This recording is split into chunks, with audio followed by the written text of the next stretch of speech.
Relative speed जिसके आगे आपने समझ लेना है टू बी कंटिन्यूड। बहुत बहुत इंपॉर्टेंट है।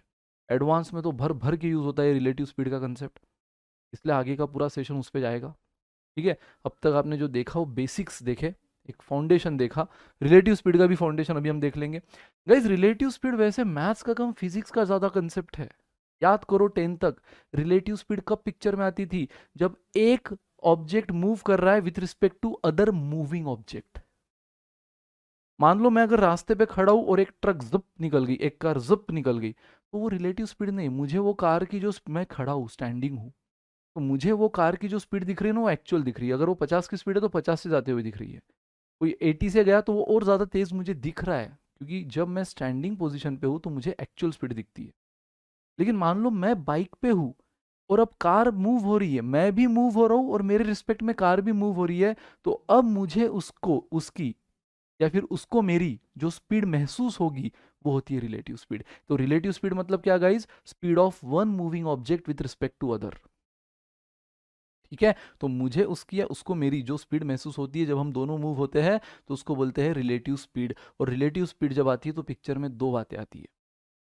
मूव तो कर रहे, दोनों बॉडी मूव कर रही है, लेकिन what is the direction of moving, तो इसमें दो बातें आती है, whether this two objects are in opposite direction और सेकंड सेम डायरेक्शन। तो गाइस जब भी दो ऑब्जेक्ट है, मान लो ये S1 की स्पीड है, ये S2 की स्पीड है, और दोनों अपोजिट डायरेक्शन में मूव हो रहे हैं। सिंपल है यार, बचपन की कहानी याद करो, आप एक ट्रेन में जा रहे हो, बाजू से दूसरी ट्रेन अपोजिट डायरेक्शन से आ रही, आपके साथ हुआ कि नहीं पता नहीं, मेरे साथ तो अक्सर होता था। मैं जब छोटा था तो मेरे बाजू से पटरी पे एक दूसरी ट्रेन जा रही थी, तो मुझे लगता था यार कितनी तेज है, मेरी ट्रेन भी चल रही है वो भी चल रही है लेकिन अपोजिट डायरेक्शन में। तो यार इस ट्रेन में मैं बैठा हूँ, मुझे लगता था यार वो ट्रेन कितनी फास्ट है, हालांकि मैं जिस ट्रेन में बैठा हूँ मान लो उसकी स्पीड है 150 और जो मुझे पास होकर गई है उस ट्रेन की स्पीड सिर्फ 100 थी। लेकिन वो अपोजिट डायरेक्शन में होने की वजह से, कभी भी आजमा के देखना गाइज, वो इतना जुप निकल जाती है कि आप महसूस भी नहीं कर पाते। यानी डिब्बे जैसे जनरली अगर हम रोड पे खड़े हैं और बैरिकेड्स लग जाते हैं क्योंकि ट्रेन पास होने वाली, तो हम डिब्बे गिनते हैं ना बचपन में, है ना, क्योंकि तब हमें एक्चुअल स्पीड उसकी दिख रही है। लेकिन जब हम एक मूविंग ट्रेन में हैं, वो एक मूविंग ट्रेन है वो भी अपोजिट डायरेक्शन में, तो ना उसको आपका 150 किलोमीटर महसूस हो रहा है, ना उस आपको उसका 100 किलोमीटर पर आवर की स्पीड। पता है जब दोनों मूविंग ऑब्जेक्ट है तो दोनों को एक दूसरे का कितनी स्पीड महसूस हो रही है, तो यह रिलेटिव स्पीड बन जाती है गाइज S1 + S2। बचपन में एक क्यों होता था, मेरे को उसका 100 होने के बावजूद वो ट्रेन मुझे मेरे ट्रेन से फास्ट क्यों लगती थी, मैं तो सोचता था यार मैं उस ट्रेन में क्यों नहीं, कितनी फास्ट है यार वो, है ना। बट बल्कि उस ट्रेन में जो बच्चा बैठा होगा वो भी यही सोच रहा होगा कि यार ये ट्रेन कितनी फास्ट, कि हम दोनों को एक दूसरे का 150 100 नहीं दिख रहा था, हमें दिख रहा था 250।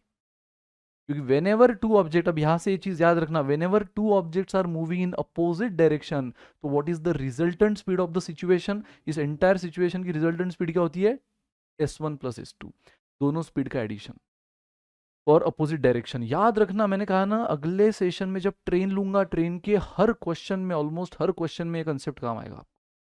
तो यस, और सेम डायरेक्शन के लिए क्या होगा गाइस, तो सेम डायरेक्शन के लिए सिंपल है, जब मान लो ये चल रहा है,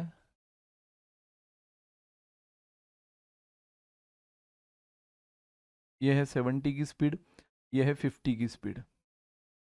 ठीक है, अब सिंपल सी बात है, 50 की स्पीड आगे है, 70 की पीछे, लेकिन इसकी स्पीड ज्यादा होने की वजह से ये उसको कभी ना कभी ओवरटेक कर ही लेगी, है ना। तो यस, क्योंकि यहाँ पे रिजल्ट, और आप ये चीज़ भी आजमा के देखना, अगर आप रोड से जा रहे हो कार में और आप किसी ट्रक को ओवरटेक कर रहे हो, ठीक है, आपके आगे है वो, उसकी स्पीड है 50, आप उसके पीछे हो कार में, आपकी स्पीड है 70, लेकिन जब आप उसको ओवरटेक करते हो ना, तो ना ही आपको उसका 50 दिखता है ना ही उसको आपका 70।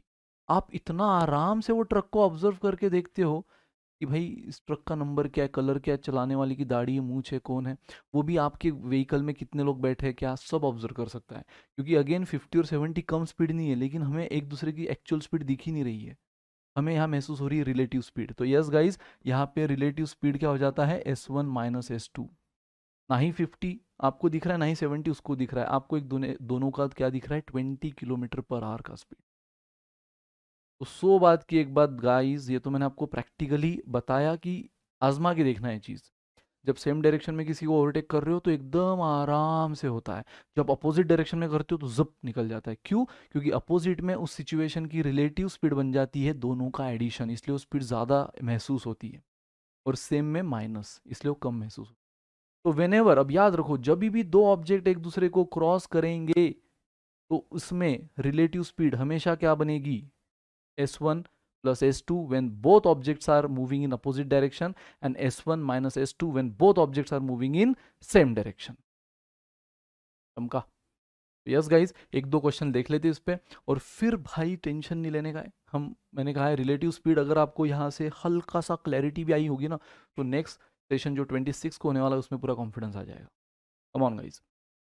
अ man steals a car at 1:30 PM। एक आदमी जो कार चोरी करके भाग रहा है, 1:30 बजे भागा, ड्राइव 40 किलोमीटर पर आवर, ठीक है, 1:30 बजे भागा है, किस स्पीड से? 40 से। मान लो यहाँ से उस इंसान ने कार चोरी की, इस इंसान को मैं